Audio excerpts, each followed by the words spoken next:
অনেক মানুষ আছে না অনেক ভেবে চিন্তে কথা বলে বা অনেক ভেবে চিন্তে একেকটা কাজ করে। আমি আমার লাইফে কখনোই আরকি অনেক আগে থেকে ভেবে কোনো কিছু করিনি। হঠাৎ আরকি যখনই মনে হয়েছে তখনই সেটা করেছি।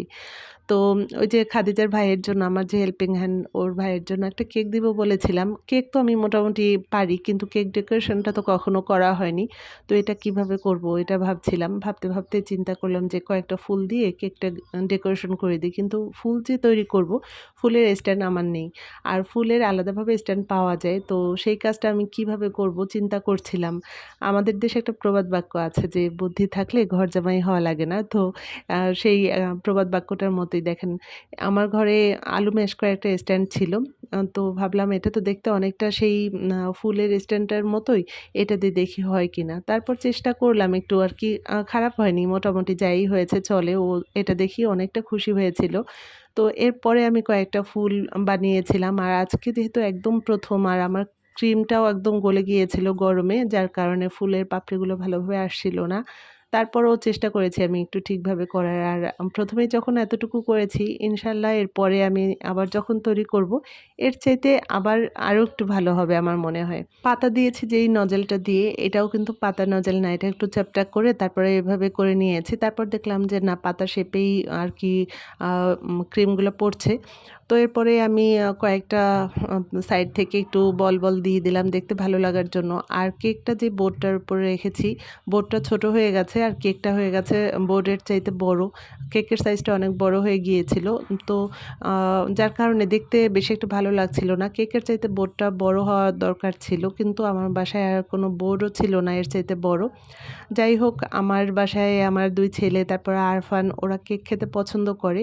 তো আমি যেহেতু আজকে একটা কেক তৈরি করছি ভাবলাম একই সঙ্গে আরও একটা কেক বানিয়ে ডেকোরেশন করে নেব একবারই। আগামী দিন যেহেতু শুক্রবার তো আমার ২ ছেলে তারপর আরফান ওরা এই কেকটা খাবে। একসঙ্গে কাটবে, একটু মজা করবে। যার কারণে আমি সেই কেকটা বানিয়েছিলাম।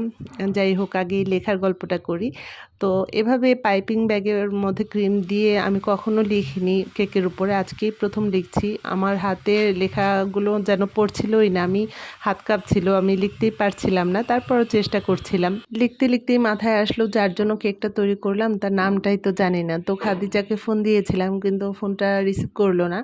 যার কারণে ওর ভাইয়ের নামটাও আর আ জানা হলো না। তো তারপরে আমি শুধু ভাই লিখে দিলাম যেহেতু ওর ভাইয়ের জন্য ও কেকটা নিচ্ছে। এই কেকটা ফ্রিজে রেখে যখন বাসার কেকটা একদম ফাইনাল ভাবে ডেকোরেশন করব তখনই হাত থেকে পড়ে গিয়ে এভাবে নষ্ট হয়ে গেছে। মনটা অনেক খারাপ হয়ে গিয়েছিল যে আমার ছেলেদের জন্য কেকটা তৈরি করেছিলাম যে আরফানকে নিয়ে ওরা কেকটা কাটবে।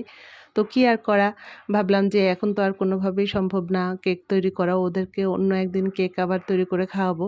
আর এটা কয়েকটা সুইট বল দিয়ে দিলাম শেষে। আর ১ ঘন্টা পরেই খাদিজা এই কেকটা নিতে আসবে। এখন রাত্র ৯:৩০ বাজে আর ১০:৩০ টার সময় ও কেকটা নিতে আসবে। কেকের টেস্টটা কেনা কেকের মতোই হয়েছে আমার মনে হচ্ছে। কারণ আমি একদম আ অনেক চেষ্টা করেছি কেনা কেকের মতো এরকম সফট যেন হয় কেকটা। মাশাআল্লাহ আমারই ভালো লাগছে যে না কেকটা আমি ১ম অবস্থায় যেমনই করেছি ভালো করেছি। বোর্ডটা যদি একটু বড় হতো তাহলে কেকটা আরও সুন্দর লাগতো এবং আমার ফিনিশিং দিতেও অনেক সহজ হতো কাজটা। তো যাই হোক এরপরে কেকটা আমি ফ্রিজে রেখে দিয়েছিলাম। আর খাদিজা এসে কেকটা পেয়ে অনেক খুশি হয়েছিল ও। তো আপনাদের কাছে কেমন লাগলো একটা কমেন্টস করে জানাবেন।